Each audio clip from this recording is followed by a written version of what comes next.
काल जवन मथुरा आक्रमण करिवार प्रस्तुति संवाद देवर्षि नारद भगवान कृष्ण निकट में जणाइले। भगवान कृष्ण कौन कले? कारण कृष्ण जानी ये काल जवन सहजरे निहत हेबनी। ब्रह्मा बररे बलियान होइछि आ जदुवंशी मानक रक्षा करिबा पई कृष्ण एकांत भाव में दायी। कारण कृष्ण होउछन्ति जदुवंशर रक्षाकर्ता।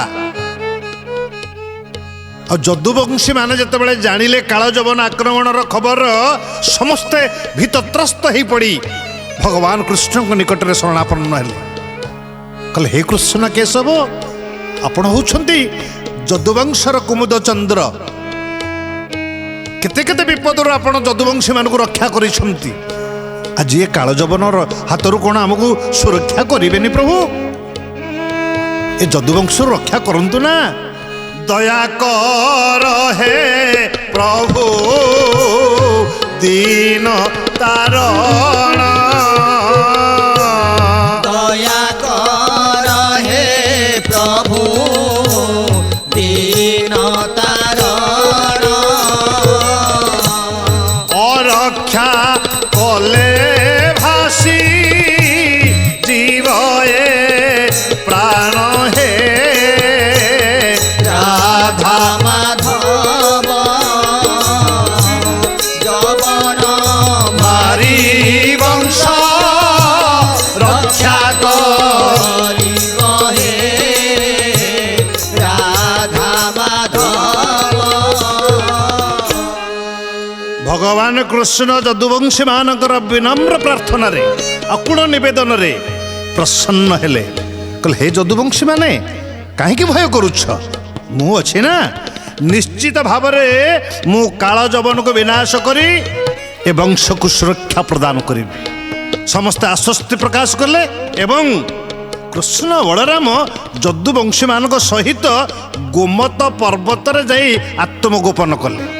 किंतु ये खबर जेतेबेले काल जवन पाइला से मध्य गोमत आक्रमण कला।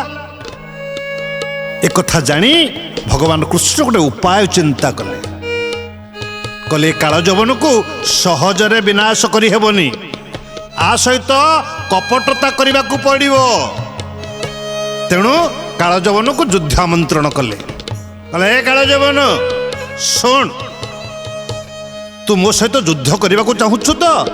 काल जवन कहला हाँ मु तुम सहित युद्ध करी एवं तुमको विनाश करी मो बापांकर अंतिम इच्छा को पूर्ण करी। कृष्ण कहले कहले हे काल जवन सुन मु निरस्त्र।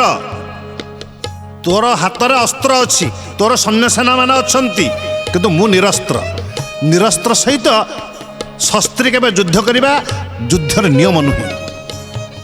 जदि मो सहित युद्ध करने चाहूचु ताले अस्त्र परित्याग करी गोटे निरोला जगह को चल सेठी मो सहित मल्ल युद्ध करू। काल जवन कहले ठीक अच्छी। कृष्णकर माया को बुझी पारानी। अस्त्र परित्याग करी सैन्य सेना मान को छाड़ी दे काल जवन भगवान को कृष्ण पछे पछे गुड़ेला। कृष्ण ताको माया रे कपटतारे बुले बुले बुले बुले नहीं सही गोमत पर्वतर प्रवर्षण गुहा भीतर को नहीं गले जोठी राजा मुचुकुंद शांति रे सोईछंती। एवं कले कौन कृष्ण निजर उत्तरीय को मुचुकुंद ऊपर घोड़े देले। निजे आत्मगोपन करी गले। जेतेबेले काल जवन जाई गुहा भीतर प्रवेश करिगला देखिला ये कृष्ण उत्तरीय घोड़िए होइकि सोईछंती। कहला हे कृष्ण अरे भीरु का पुरुष मरण भयर तू आसी एठी लुचिकिरी सोईचु गोड़ेइकरी हैं? मरण काले निद्रा गले गोविंद जमकी छाड़ी देव भले गोविंद। गोविंद गोविंद गोविंद गोविंद पद गड़ुछि मकरंद गोविंद। क्रोध जर्जरित हो ये काल जवन उत्तरीय घोड़े होई शोईथिबा राजा मुचुकुंद को बार बार पदाघात कला। बार बार पदाघात करने द्वारा मुचुकुंद आखि खोलीगला निद्रा भांगीगला।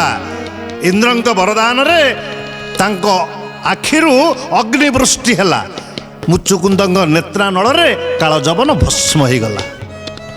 ଏବଂ ଯଦୁବଂଶଙ୍କୁ ସୁରକ୍ଷା ପ୍ରଦାନ କଲେ ଭଗବାନ କୃଷ୍ଣ ଏ କାଳ ଯବନକୁ ନିହତ କରି।